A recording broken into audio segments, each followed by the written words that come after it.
And the name they came, the people asked, who are the funny people who come here? What are they from? They are from Judah. They are from Judah. That means that Judah is a geographical location, and these people come from that geographical location. Something interesting about these people were that they had a tribe, they were tribal, they had a culture, they had a language called Hebrew, and one of the things as well that they had was a religion, because there were tribes long before God revealed himself on Mount Sinai.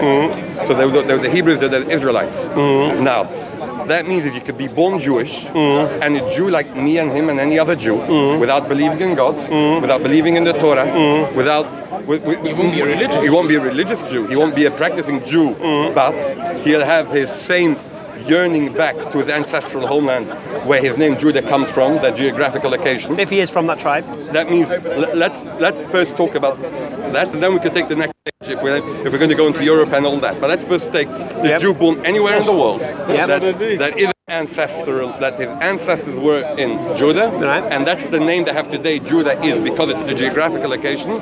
These people went through 2,000 years exile. In this 2,000 years exile, they packed with them a suitcase. In this suitcase, they packed the culture, the language, and between it as well their religion, and the yearning home back to their ancestral homeland. Now, throughout the 2,000 years of exile, many people packed their suitcase differently. Many people said it's too heavy to pull around the suitcase for 2,000 years with a religion, so they said religion out the window. Sadly, it pains me a lot, but that's the fact. You do dawah, we do kiruv. We do kiruv. Kiruv means we try to bring Jewish people back to its religion, back to its source. Other people who's gone, they said, no, religion is going to be first, and then you're going to have the language, the Hebrew, and after that we're going to have the homeland and all of that. It's all packed. That means there's no difference to Jew, wherever he is. This is his suitcase that he comes from. And that means it's not a religion. These people have a religion. The Jewish people have a religion that some of them adopt and some of them don't. These people have a language that some of them have adopted, some of them haven't. These people have a culture. Some of them have adopted, some of them don't. These people have a history going back 4,000 years. Abraham, Isaac, and Jacob, Samuel, Joshua, David, King Solomon, going through before the kings, the hundreds of years of judges, the hundreds of years of kings, under many different rules, prosecuted over thousands of years, sadly mostly by Christians, and sadly as well in many parts by our Muslim brothers as well, that we had our greatest times, the golden era of Judaism, where it expanded. What they call it the Jewish state then? Now, these people have all packed their suitcases, and when you say what the word Jew means, a Jew is one all-encompassing word that takes this all into consideration. It takes in, yes, he has a religion, he might not keep it, but he's Jewish as me.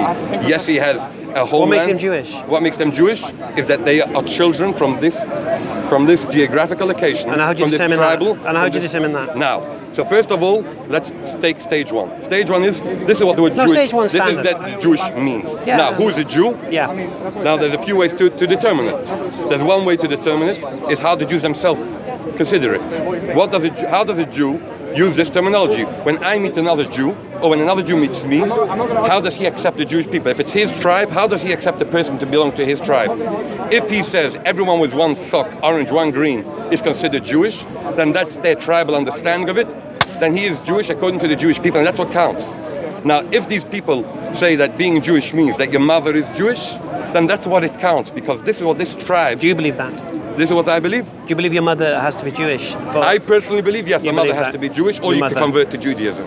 So you can convert? Yes, you can convert to Judaism. So but if you convert to... And that itself can't make it a ethnic orphanage. It's not ethnic minority, because you can convert into this family. But it's very interesting that it isn't a religion like any other religion. It isn't an ethnic minority like any other minority, because it's an ethnic minority that you have an entry into it, and that's what the word Jewish means. Now, one, we said what the word Jewish means. Two, who's a Jew? To me, who's a Jew? Every person whose mother is Jewish or has converted to Judaism. That is what I consider Jewish. Now, people will say well, you got the Ashkenazi Jews, the Sephardi Jews, and you got that. The simple fact is, we are all Jews. That means the Ashkenazi Jew will say the Sephardi Jew is Jew, the Mizrahi Jew is a Jew. The Mizrahi Jew will say the Ashkenazi, the Sephardi, and Mizrahi Jewish, and everyone will agree that everyone is a Jew. No one will make a takfir, he's not Jewish, because he's a Sephardi. He's a takfir, because he's Ashkenazi. Takfir is not a Jew because he's a Mizrahi. Because what it means a Jew is, if your mother's a Jew, and we all accept it, and your father's a Jew. Now, when we were sent into Rome, when we were in exile into Rome, by the Roman Empire, when we were shipped onto boats, onto gallows boats, into where we split between Ashkenazi and Sephardi, where it started this historic split between.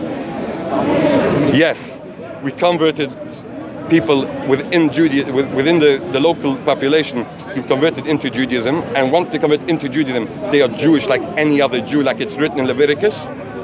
What a Jew means, they're considered a Jew to the letter of the law, and not just that. That means is in every way he's a Jew. That means there's a word in the Torah that gets used for a person who enters Judaism called a gay, and there's another word that's used. That means is as long as you had your kingdom, you had the people who lived within the kingdom who weren't Jewish, also called gay. The gay, the foreigner who lived within you as well. Now, the rules for the foreigner who lived within you is you have to treat them without the jizya, without the tax, without anything, like your own. There's no difference. If you're a foreigner in the kingdom of Israel, in the kingdom of Solomon, or in the kingdom of David, or any of the other 50 or 60 kings you had, every single one of them, if you live within the kingdom of Israel, then you're treated like a Jew, with the same laws and rules, bind you, bind them. But furthermore, that means that once you convert into Judaism, it's not the same laws apply. You are the same Jew, like a brother who is born from a mother. And that's what the word Jew means. Okay, what's your point? Thank you. What's your point? It's not just a religion, that's my main point. Oh, okay. It's not just a religion. Okay. I didn't say it was just a religion. No. He asked him why he used the word religion when it came to... No, but the way he differentiated between the Palestinians. Listen, Palestinians, you do have Jewish Palestinians, you have Christian Palestinians, and you have Muslim Palestinians. Okay. Thank you, brother. I could have just read that on Wikipedia probably, but thank you. I saved your time. I hope so anyway. I've got no issue with that. I mean, I'm pretty sure the Hebrew Israelites would have a problem with that and their claims, but I'm not Hebrew Israelite, so I'm all right. I don't really. With them, I'll debate them separately. I'm all right with them. It's a very easy debate to have with them. Oh, is it? What's the best argument then against the Hebrew Israelites? The best argument the Hebrew Israelites? It's very simple, and it goes back to history. That means you had two kingdoms. You had the kingdom of the 10 tribes, the kingdom of the 2 tribes. The kingdom of the 2 tribes lasted longer than the 10 tribes. And for these 2 tribes that lasted longer, we have something called the Messiah. That means is that we have a connection that bounded us together for many years. That means is the Jews in Yemen, who we had no connection with over the 2,000 years in exile, follow the same books and the same way we practice today in Europe. The Jews who lived in the Arabian Peninsula follow the same as the Jews in Spain and in Europe. And with them we had a connection that lasted longer, so we know who they are.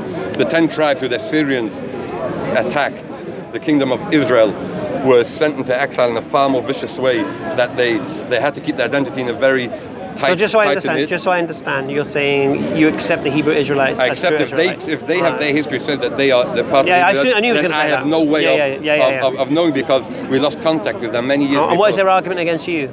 The argument against us? Yeah. That they think that they're the only ones. That means that little. So what is their argument against you? The argument against me is? Yeah, the main argument is what they want is that we should recognize them, and I do. No. That's not what they say. They said. Yeah, correct. Yeah. I'm not going into that debate. No, but I want to understand. If you want to know that, you could watch it with Ali Dawah. I had a conversation with him about this topic with Ali Dawah on YouTube. Thank you for the information. Pleasure. Nice meeting you, Hamza. Take care. That was information, wasn't it? Like reading.